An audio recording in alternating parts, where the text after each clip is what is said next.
Right, breaking news చూస్తున్నాం. తెలంగాణలో స్థానిక సంస్థల ఎన్నికల నిర్వహణపై ఇవాళ స్పష్టత రానుంది. బీసీలకు 42% రిజర్వేషన్లను కేటాయిస్తూ ప్రభుత్వం విడుదల చేసిన జీవో 9ని సవాల్ చేస్తూ హైకోర్టులో దాఖలైన పిటిషన్లపై కాసేపట్లో హైకోర్టులో విచారణ జరగనుంది.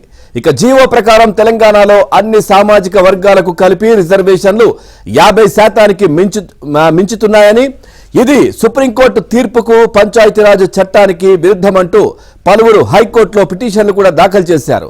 ఆ పిటిషన్లను హైకోర్టు విచారించనుంది. ఈ వ్యవహారాన్ని సత్వరమే తేల్చాలంటూ సుప్రీంకోర్టులను పిటిషన్లు దాఖలు కాగా వాటిని విచారించేందుకు ధర్మాసనం నిరాకరించింది. దాంతో ఇవాళ హైకోర్టు ఏం తేలుస్తుందన్న అంశం ఉత్కంఠగా మారింది.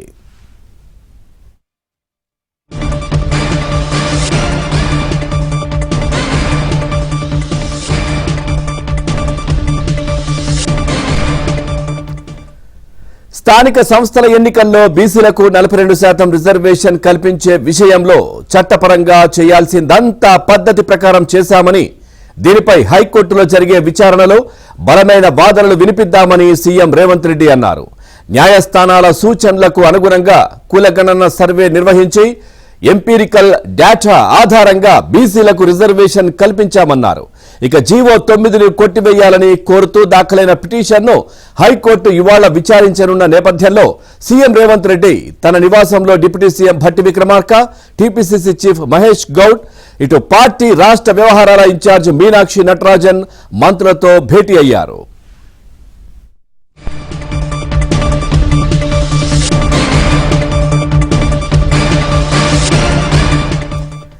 ఇక బీసీ రిజర్వేషన్లపై హైకోర్టులో విచారణ జరగనున్న సమయంలో బీసీ నాయకులు, సంఘాల నేతలు, న్యాయవాదులు పెద్ద ఎత్తున కోర్టుకు అందుబాటులో ఉండాలని కాంగ్రెస్ పార్టీ బీసీ నేతల సమావేశంలో నిర్ణయించారు. ఈ సందర్భంగా కోర్టులో తీర్పు అనుకూలంగా వస్తుందన్న విశ్వాసాన్ని నేతలు వ్యక్తం చేశారు. అయితే పిటిషన్ను కొట్టివేయకుండా రాజ్యాంగ ధర్మాసనానికి ఇచ్చే అవకాశము ఉందన్న అభిప్రాయాన్ని కొందరు నేతలు కూడా వ్యక్తం చేశారు.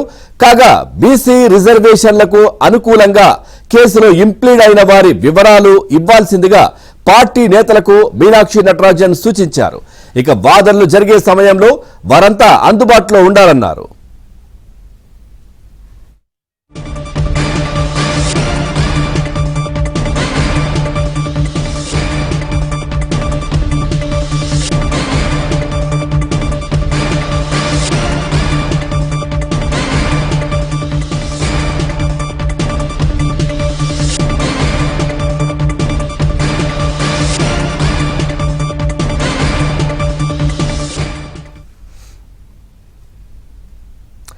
రైట్, చూస్తా ఉన్నాం బ్రేకింగ్ న్యూస్. హైకోర్టు నిర్ణయంపై తీవ్ర ఉత్కంఠనైతే రిజర్వేషన్లకు సంబంధించి నెలకొన్నటువంటి పరిస్థితి కనిపిస్తా ఉంది. తెలంగాణలో స్థానిక సంస్థల ఎన్నికల నిర్వహణపై ఇవాళ ఒక స్పష్టత వచ్చే అవకాశాలున్నాయి. బీసీలకు 42% రిజర్వేషన్లను కేటాయిస్తూ ప్రభుత్వం విడుదల చేసిన జీవో 9ని సవాల్ చేస్తూ హైకోర్టులో దాఖలైన పిటిషన్లపై కాసేపట్లో హైకోర్టు